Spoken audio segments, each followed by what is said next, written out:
and a lot of times we see papers are not rated at all. So investors have bought into these high yield instruments. So from your perspective, how do you evaluate the risk, and how should investors also, what are the 2-3 things that they should keep in mind when they evaluate this risk? Okay.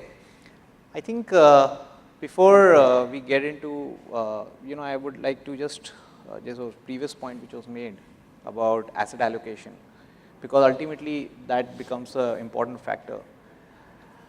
When anybody is looking at exposure in a particular asset class, whether it's stocks, whether it is real estate, whether it is something else, you can say very vanilla speakingly, there is a direct approach and there's an indirect approach.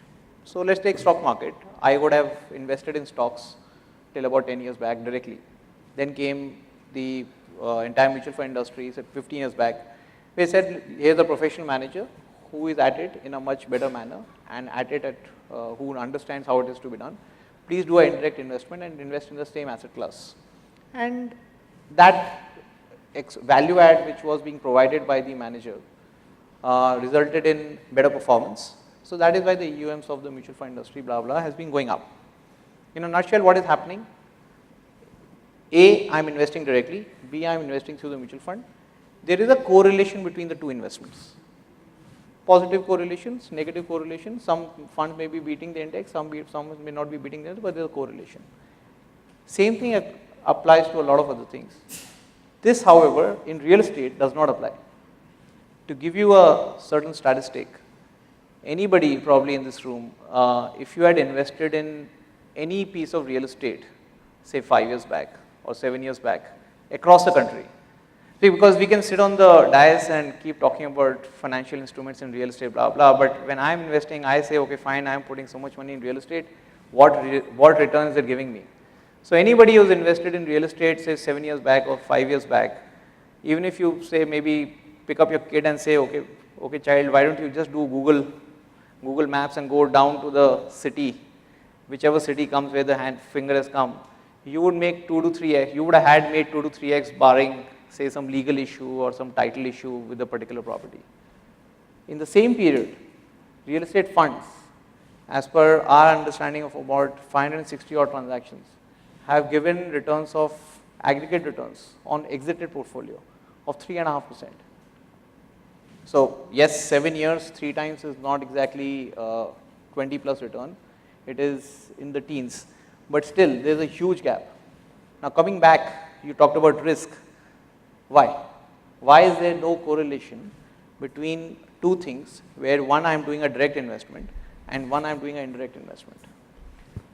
The key difference between stocks or anything else and this is that when I'm doing a direct investment, I'm actually on the side of the buyer. Except for construction risks that I'm taking, that the developer does not complete the particular project on time, I am not taking any pricing risk. I have locked in my price and I am riding the market. So if the real estate market, that micro market is doing well, I make money. And real estate micro markets in general have done okay. When I am investing through a fund or I am investing in a fund, the fund is either through public equity or private equity or through debt, credit as you mentioned, is funding the developer. And that developer is manufacturing that particular asset. So my fortunes as a fund manager or as a fund is dependent on how much money that particular developer is making. And there can be n number of examples where the manufacturer has not made money in real estate or his investor has not made money, but the end product, because I am locked in at the price and simply because of, as they say, inefficiency and because everything was late and approvals came late, but the prices have gone up. So the end user has made money.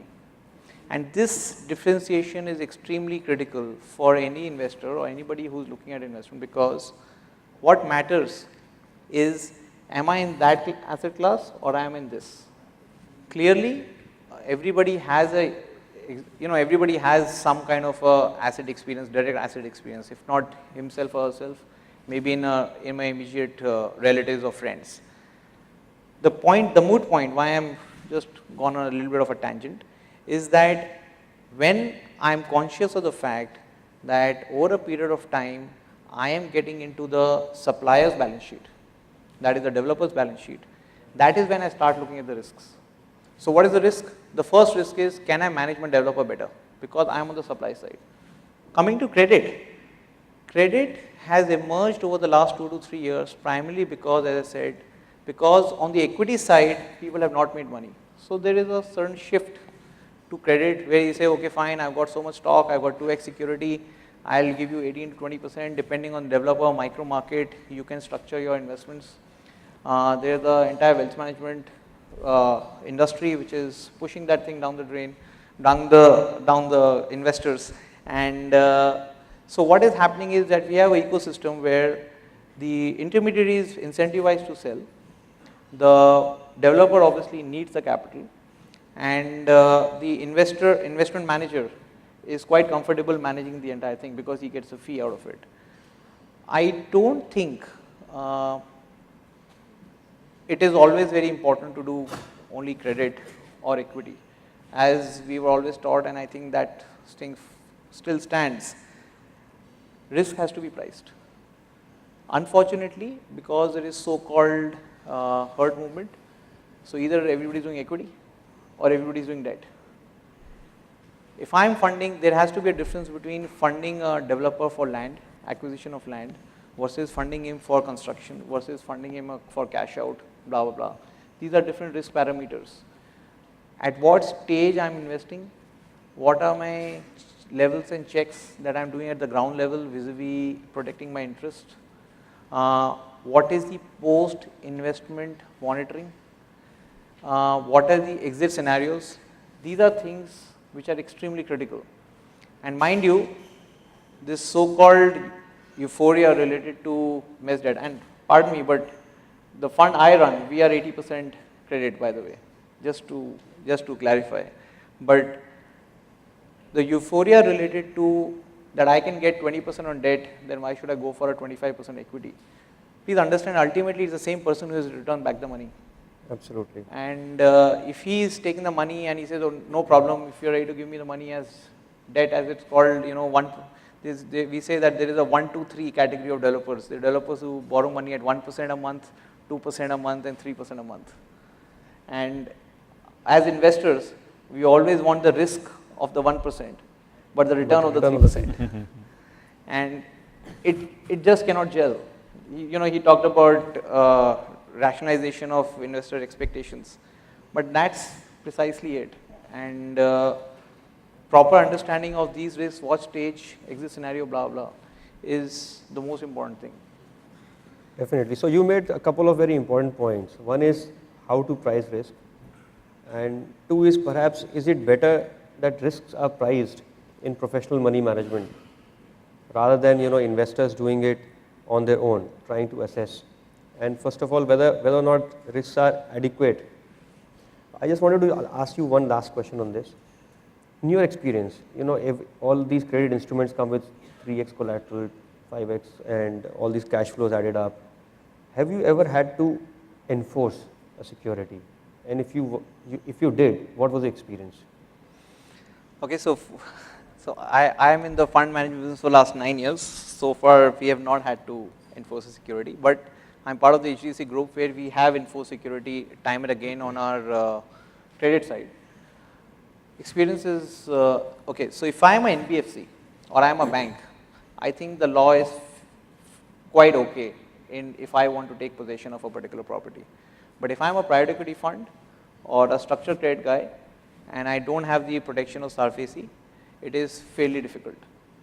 And it's absolutely, you know, you raised the second point about valuation. This 3x, 5x, blah, blah, they are veterans who are sitting here, so I'll not comment much, but what is valuation? This particular hotel where we are sitting in, if you get 5 valuers to value right now, I can guarantee that there will be a difference of at least 20 to 40% between the 5 valuers, even if they're using the same technique for valuation of the same property. Sure. So it is such a subjective thing, and in a situation where we don't have good data, simply banking on, I've seen, you know, valuers, I've seen valuations which are projected, I'm not an equity market expert, but, you know, projected cash flows undiscounted is value of a property. Now, in public market, you're discounting in cash flows typically by 14 to 15%. In private equity, it's discounted by 25%. When I called the value and I said, listen, hey, you're not discounted the value. He said, sir, the exit will be coming after 3 years. So I've taken the value then. Wow. Now, those kind of, when there is absolutely no standard of or scant respect for the so-called standards, it is extremely important. What do you mean by 3x? What is the valuation technique? Who has done it? That is where the quality and all those factors come into play. Definitely. Thank you, Vipul. Staying with the risk, Shobhit, you were mentioning to me about rental yields.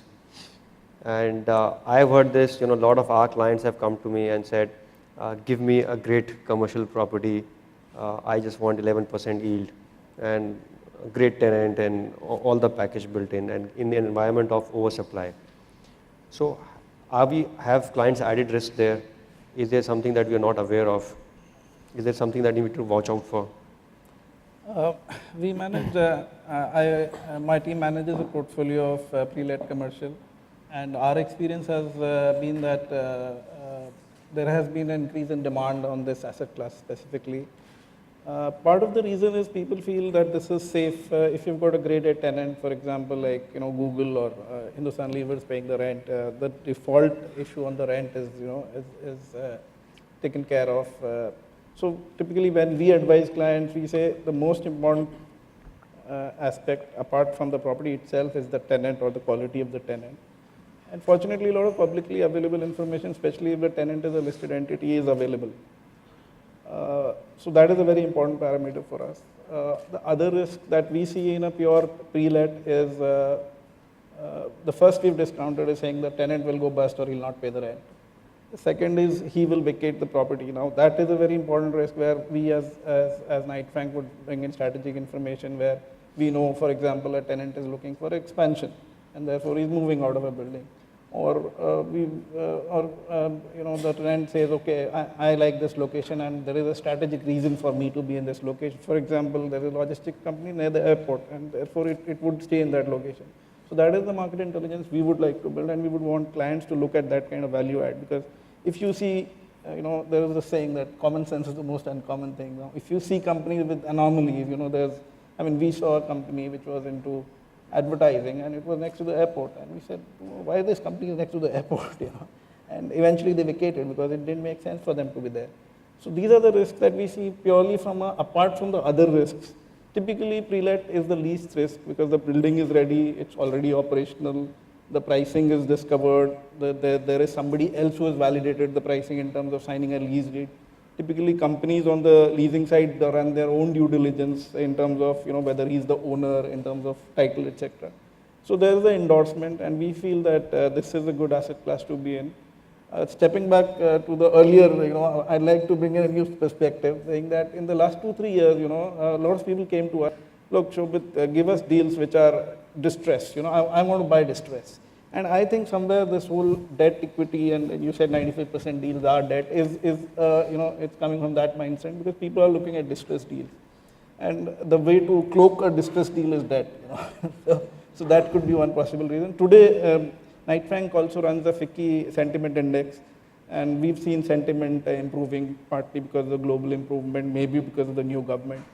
And we do see now investors are coming to us and saying, okay, tell me something that will fundamentally grow in value. So the perspective is shifting today. And today, as advisors, as wealth managers, I think that will be the challenge to identify these growth opportunities. Great, thank you. Now let's move to the opportunities. So I just wanted to ask you, from a developer perspective, how are you gauging the mood? What opportunities would you like to bring forward to our investors?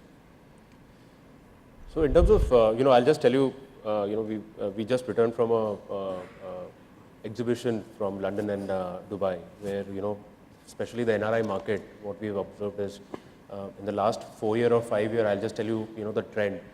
So 2010 and 11, anybody who entered any NRI who entered into an exhibition, the two locations which were on top of his mind were Mumbai and Delhi. So people were looking at, say, Lower Parel or the Goregaon market in Mumbai, and which are like very fairly stable market, and in terms of run rates, I think these do a fair bit of transactions every year. So 10 and 11 was Mumbai, and then Delhi people were looking at Gurgaon and Noida market. Suddenly in 12 and 13, we started seeing people again, not looking for Bombay and Delhi, rather looking at the South Indian market, especially Bangalore, because that was considered to be a safer market. And so this is in terms of NRI. So last 2 years, we've seen that people are asking for Bangalore properties or maybe a couple of other IT-driven locations. This year, interestingly, in the last 3 or 4 exhibitions that we have participated, people are again back to Mumbai and Ahmedabad and Surat. So people are suddenly, if you tell any NRI that, and he'll start believing that maybe Ahmedabad can become the next capital of India. So, last 2 weeks or 3 weeks, what we have observed in these 4 or 5 exhibitions that we have participated, that people are asking for a lot of properties tier 2 or tier 3 in Gujarat, especially Ahmedabad, Vadodara and Surat, because I think there are news floating that the diamond market may shift to Surat, and a lot of infrastructure happening in Ahmedabad and with Modi government in the center. So that becomes a lot of obvious choice for especially the Gujarati community based out of several locations. In the HNI segment, what we have seen is in the last 3 years or 4 years, people who are investing, the HNIs based out of India, they have been allocating 40 to 45% of their portfolio in international markets. Especially if you would have read today's papers, Indians are the maximum buyers of London property after the Brits. So about $450 million have gone into the London market in the last 1.5 years for the super HNI segment and the HNI segment or the ultra HNI segment. Similarly, a lot of money has been going into the Dubai market because of the Expo 2020 and all. So in the last 1.5 years, fortunately RBI came up with this restriction on the amount you can transfer. But in the last 1.5 years, I think a lot of HNI money started moving into the international markets, and NRIs based out of several locations. We have seen that they have been allocating only 40% of their portfolio into the Indian market. They have been allocating 30% into the emerging countries.